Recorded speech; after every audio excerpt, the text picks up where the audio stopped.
Thank you so much for those of you who have chosen to stay to learn more about how the transition may take place. I'm grateful that you've taken a little more time out of your Sunday to be with us this morning. Your conference minister, Reverend Gordon Rankin, is here with us at my invitation and at also the invitation of our two presidents, both our outgoing president, Betsy Clarity, and our incoming president, Jonathan Stallsmith, who is here with us this morning. I just wanted to say a couple of words. I've been hearing from you, and there's all kinds of conversations going on, and some of you have offered me congratulations, and some of you are feeling all kinds of emotions. Trust me, I am too. But I just wanted to say a couple of things. In answer to the question of how could this happen, right? How could this happen? It's caught us both by surprise. I don't want you to think that this is something that I came to Concord planning for. It is not. I would have done a lot of things differently if I thought this were going to transpire. So that's sort of the answer to the first question. The bigger answer is sometimes, because it's happening to me, God calls us in the middle of a call. It doesn't diminish our work together. It doesn't diminish the holy time that we spend together, but God is calling me to serve in another location, in a position as a conference minister like your beloved Gordon Rankin here. And I am both excited and nervous because it's something that I've never done before. But I've had people in my life whom I trust a great deal who have encouraged me to seek this new opportunity. From the president of the UCC previous to other conference ministers, suggesting that I should consider it. And when this particular position opened, I had people encouraging me to apply. And so that's the how did this happen answer that I can give you. But really the long view is that God is calling me to this work. God has called me to work with you, to continue in this work of transitional ministry, and God is calling me to what's next. What I have said in both of my letters to you is that I am called to serve here until we release each other, which means I will continue to do great work serving this church and all of its people until that day comes.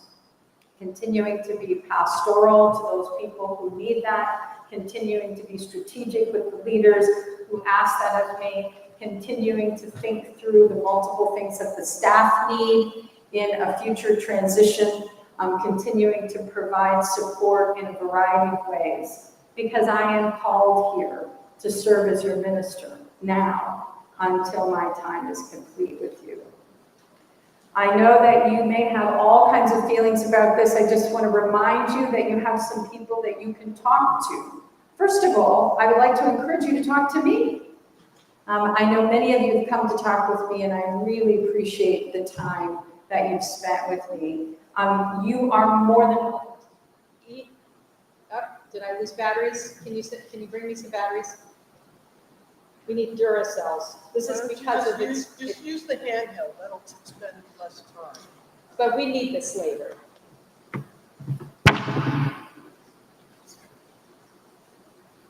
This is a case, this could be an advertisement for Duracell batteries. We don't currently have Duracell, and so these run out really fast.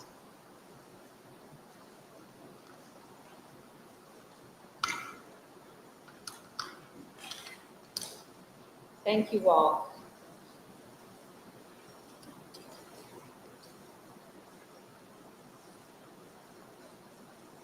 Does anybody remember the last thing I said?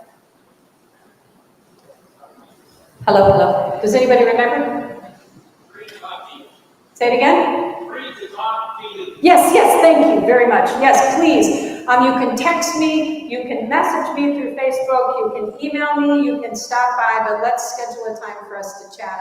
That's what I want to do. I want to talk to you. You also have the PPRC, the Pastor Parish Relations Committee, and those members are available to listen to you. You also have the lay ministry visitors and the compassionate companions of your church who are willing also to listen to you. And you have your most amazing president incoming, Jonathan, who I must say is very positive about this upcoming transition. And I'm very pleased that he is called to be your president during this time.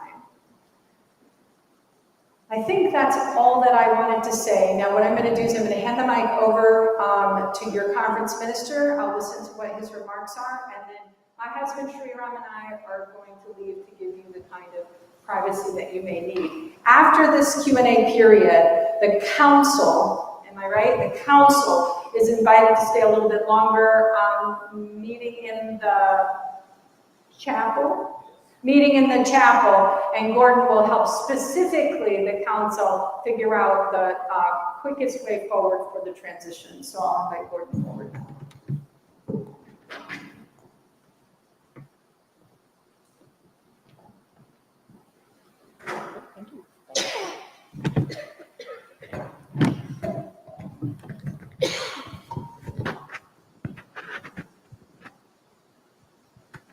Good morning, everyone. I had this delusion when I first got here this morning that I was gonna look professional and put my jacket back on, and about halfway through worship, that delusion faded from my head. So, as we begin, I have 5 quick things that I would like to raise, and I promise you they are quick. And then we will turn to the more important part of the morning, which is our chance to be in dialogue as you ask your questions. So thing 1 that I would like to say is that partings, all partings, but particular partings when you have invested yourself in something, they all come with a whole myriad of emotions. That is normal and that is natural. What I would like to remind you in this moment is that not all those emotions are the same. And that's important to remember. As I watch church communities go through these transitions, and I watch a lot of them. Right now we have 32 churches in the New Hampshire Conference going through this. One of the things we forget is not everybody's feeling the same thing in our community that we are. And it is important to pause for a moment and treat one another with gentleness and with grace. Some people are going to be ready to say tomorrow, okay, let's move on, let's do the next thing. And some people are going to be like, wait, I need a whole lot of time to process this. All of that is okay. But you all, and particularly your church leaders, are going to need to find a middle way that honors everybody's emotions during this transition. Second thing, and this is a strategy for your future search. You need to say a good goodbye to your current pastor. Churches that take the time to say an intentional goodbye to their pastor have a far more successful search process than those that try to skip over that. Again, I watch this over and over again. I'm sharing my experience with you. But taking that intentionality to finish one relationship before you start getting yourself invested in the potentials for another is a critical part of being ready for what comes next. Thing 3, there are people who would say that I am a spiritual optimist, and I'm not going to argue with them. But I want to let you know this morning that I fully believe that there's something of God in all this that is happening. And I say that for this reason. I want you, as you move forward, not just in the next 8 weeks, but in the months to come, to keep your eyes open for where God's grace can be found. I promise you that God's grace will be found in many places as you make this transition and move into a new pastoral relationship. And those moments of grace are going to be your guides. So please don't get caught up in the busyness of this process or in anything else that happens. Look for where God is in this process. I know, again, because I walked through with a lot of churches through this, that processes of transition can be taxing. I understand that. We will try to be sensitive to that. And I want to let you know, because I know this community well enough, that I am fully confident that you are going to make it through the days to come with strength and faith and conviction. Just have no doubt of that. And I think it's important at this point that you hear somebody say this. You got this. You're going to be fine. This is going to work out in ways that the Spirit is about to unfold. And finally, and this one I'm going to have to look up because I forget what my fifth thing is. Oh, the most obvious of them all. The reason I am here, which is just the promise that the New Hampshire Conference is here to partner with you through this process. We will be with you step by step as you move forward and as you call a new pastor, as you install that new pastor. In this particular case, it'll be me in particular. I will be the staff member most directly working with you. So we are here to partner with you. You are not on your own. So know that you have somebody walking alongside. And that is my comments. So, Tanya, I'm going to bid you a good rest of your day. You're very welcome. And I'm going to make you the promise that I will do my very best not to do anything which would have the police come here for a second time today. Very good. Thank you. Sure, please. So, friends, as we begin questions and answers, any question is able to be put on the table. I will respond as honestly as I can. I will tell you, if you ask an electrical engineering question, my answer is not going to make a lot of sense. If we stick in the realm of church stuff, I'll probably have pretty good answers for you. As we go through, I was also told that we can take some questions from people online. So we will try to pause it a few moments to see if there are any of those. And we will go for, probably about 30 to 40 minutes. And then we have to break because we have the council meeting that follows. So what are your questions? I think Janet's got the microphone to start with. Thank you, Gordon. A question about efficiencies. Because just 2 years ago, we had an up-to-date profile.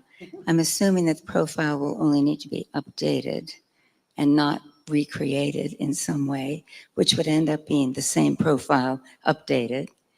And we also have within the last 2 years, a current vision, mission, values decision by the entire congregation.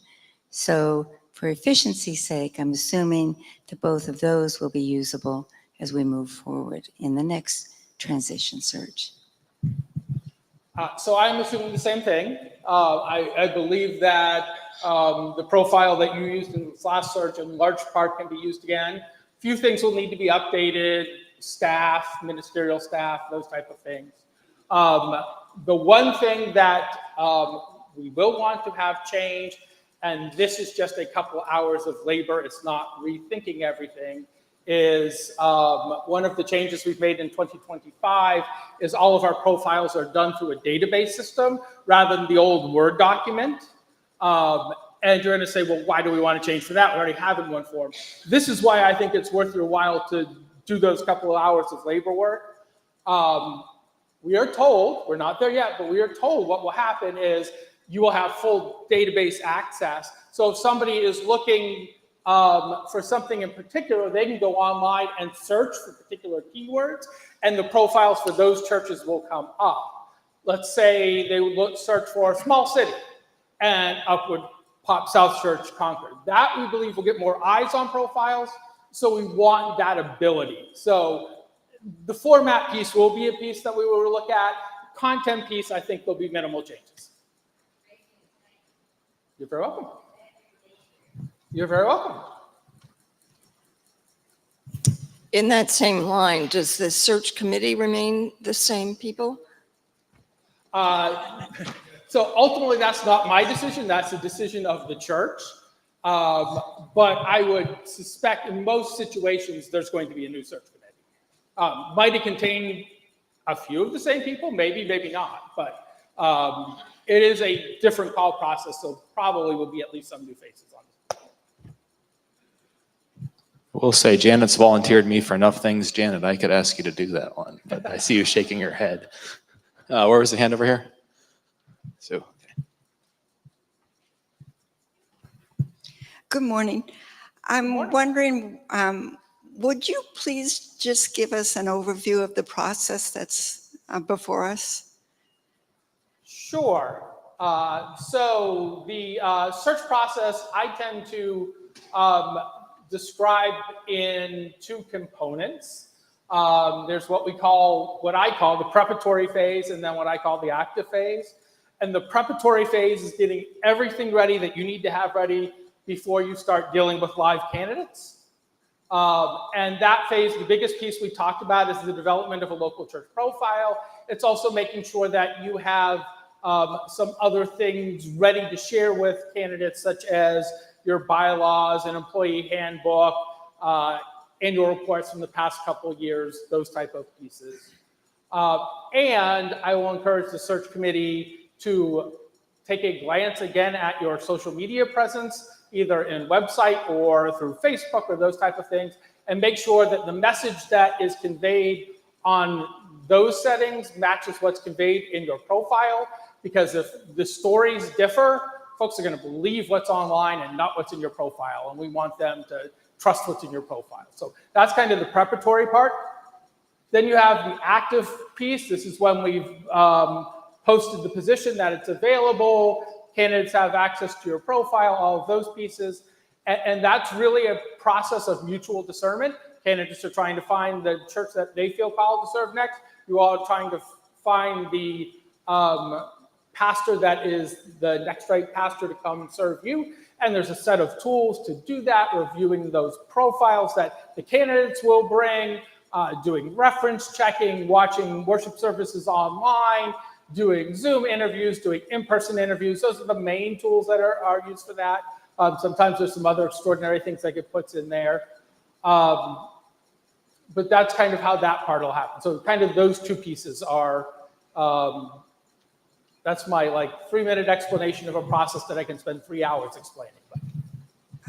Will we have an interim pastor? I'll repeat that. Will we have an interim pastor? Perfect question. So that is a part of the transition. I don't necessarily think of that as a part of the search process, so that's why I didn't address that. But yes, one of the things that, and I'm sure we will talk about this in the council meeting later, is what is your transitional leadership going to be? And that is part of what's to unfold as well. Normally, decisions about transitional leadership are not made by the same search committee that's doing a settled search. Most church bylaws assign that to another group, perhaps the deacons or the council, or I don't know your bylaws well enough to know where that belongs. That's a question ultimately your church council is going to have to answer.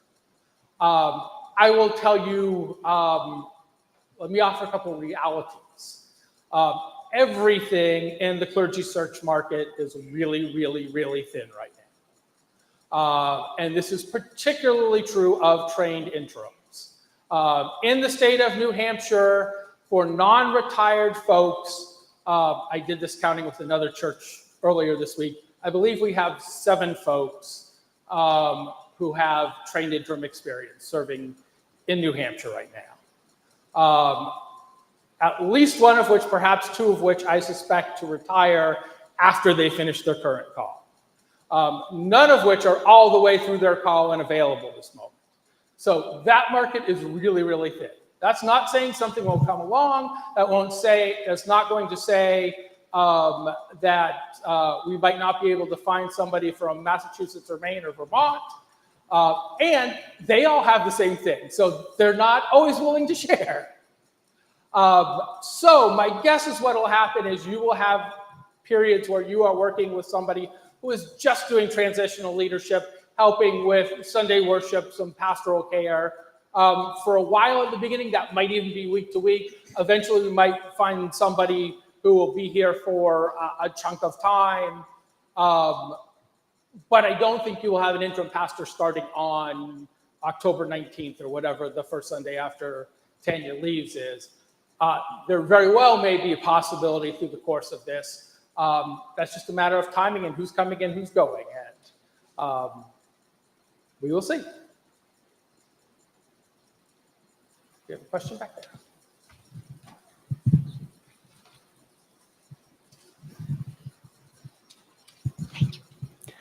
In order to do a good goodbye with our current minister, it seems important that she not be the one to help us with the transition, that we need someone to work with us while we are processing this change. So I'm wondering what you think about that. I would 100% agree. That's, the transition is not her role.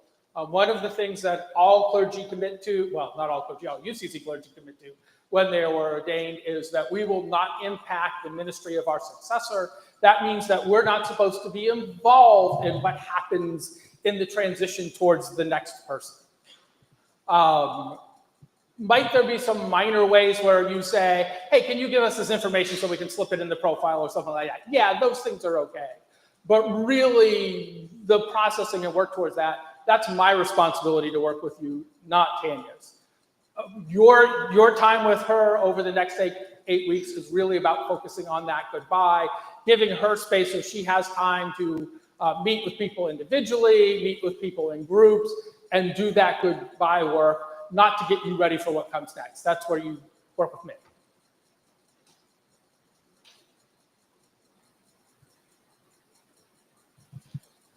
Yes, sir.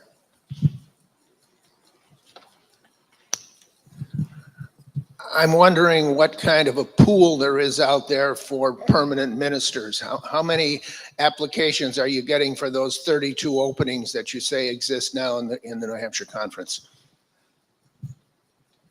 So let me start by saying I gave you that big intimidating number of 32. That is from the moment a pastor resigns to a moment that we have the starting date of the next pastor. Not all of those folks are posted looking for clergy right now. We have maybe 11 of them actively, in the candidate process. The others are elsewhere. That said, the numbers are daunting, and I want to be honest with you because it helps set expectation. I was at a meeting where we reviewed some data back in April. In the United Church of Christ, we have roughly 4,500 churches. And we have roughly 4,000 clergy who say they're willing to serve in churches. So you do the math, and the numbers look a little daunting. Now, it's not quite as bad as it looks with that. We have several churches that actually share pastors. So obviously now you have one pastor with 2 churches. We have several churches that will call folks from partner denominations, the Disciples of Christ, the Evangelical Lutheran Church. So there's ways that we fill that even though we don't have our own pool. But the numbers are still pretty limited.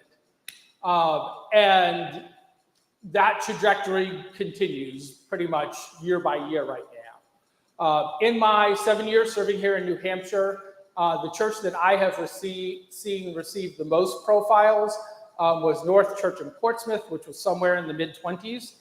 You guys were just below that, but they had 90 7 years before when they searched. So if you think 90 to mid-20s, you can kind of see how that trend is going. That said, you guys did really well getting candidates. Do I think you will have candidates? You have the things that create for a greater candidate pool, at least most of them. I mean, you compensate well, you are a full-time call, you're an open affirming church, all those things help grow your candidate pool. Churches are so different right now that you're also playing into those numbers that a candidate for South Church is not the same candidate for the Gilson Congregational Church.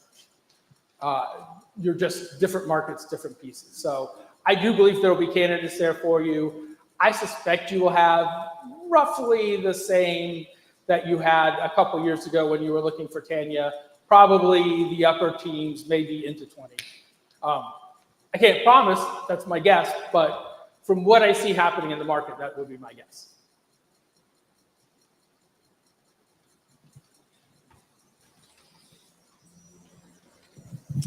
Yeah, I'm wondering in terms of factors that attract or discourage candidates, will the fact that Pastor Tanya was here such a short time have an impact? And if so, what, and what do we do about it? So now we're getting into guessing, because nobody knows for sure. I don't think it'll have any significant impact. And I think you also have a plus that, I will say this to the search committee, I would be boasting about this in the process, which is, in the United Church of Christ, there are roughly 12 to 15 churches that have sent their pastors on to be conference ministers. That's a pretty big boon in your feather in your cap. So sell that. I mean, you all are helping develop the leadership of your pastors. That's going to attract some candidates. So even if the amount of time has one impact, I think you have a selling factor on the other. I think it'll all balance out. The fact of the matter is nobody stays long anymore.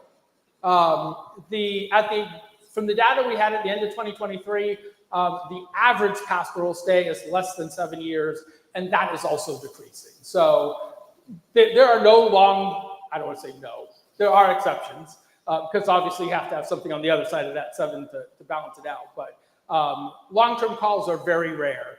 I will often say to folks that I believe in the 2020s, there is no such thing as settled ministry. All ministry is transitional because the church is changing so quick. And we need to get ourselves in the mindset that we're going to do the best with what we have for the moment, and then welcome what comes next. That was getting a little further afield from what you asked, but I don't think it's going to have any particularly negative impact.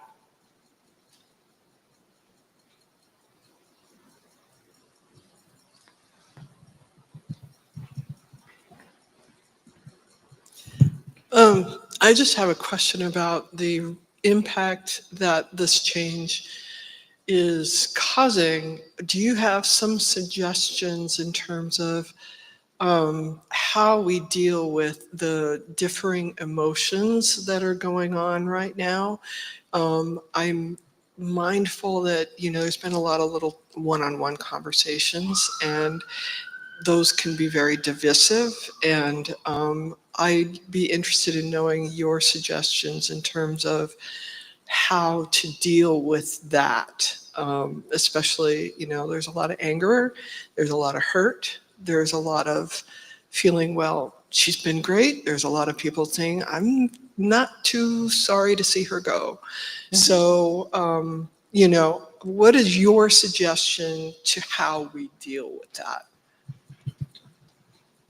So my thought on that, and I hinted a little bit at it in my opening comments, all partings are going to come with emotions.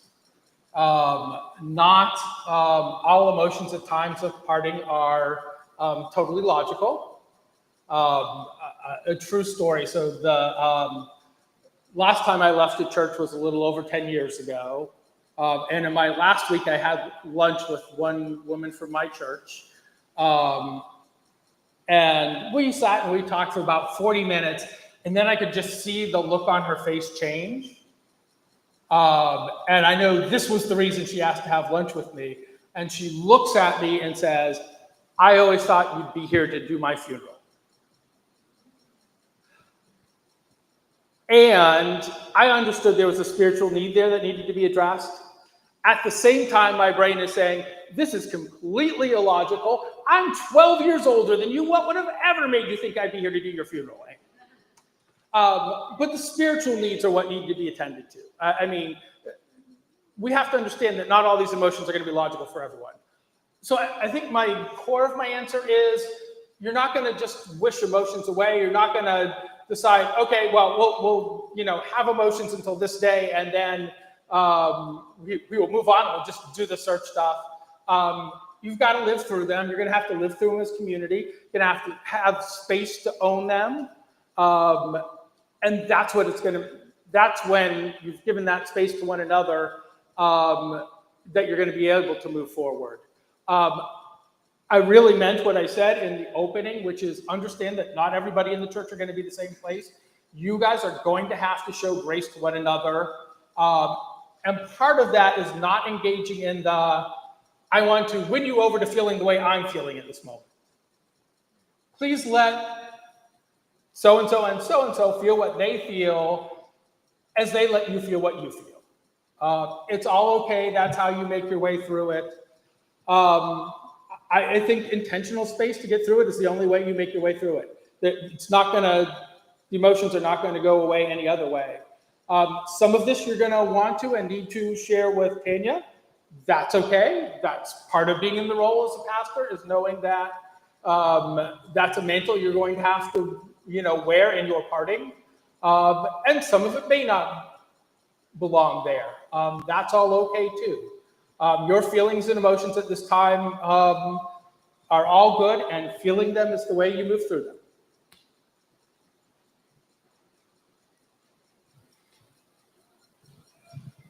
Do we have any other questions?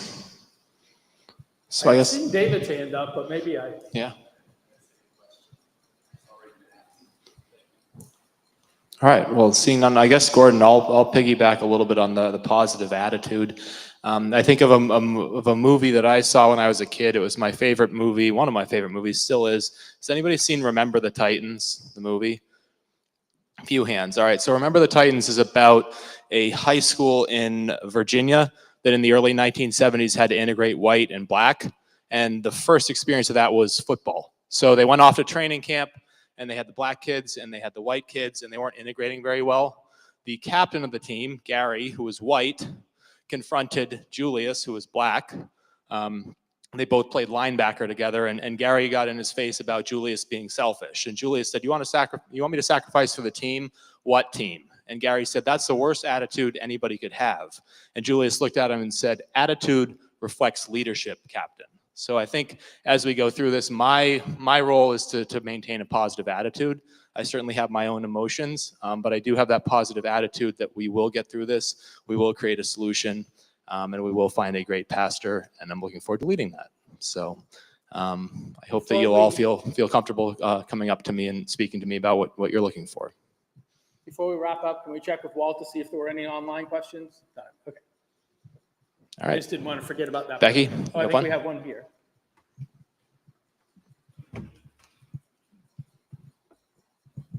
I certainly agree with positive attitudes and moving forward in a good, strong way. I also think we have an opportunity here to learn from the last year and a half. And I hope that we can listen positively, but listen to the good and the bad, and to be able to share that not just within small groups, as Carlene was mentioning, but to be able to share that in the search process so that we learn what worked and what didn't work, and not be afraid to say what didn't work. Absolutely. I mean, the past year and a half is part of your story. And that's going to need to get told along with everything else.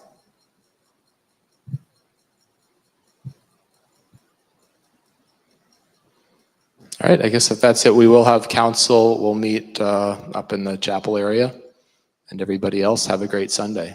Enjoy the weather. You're very welcome.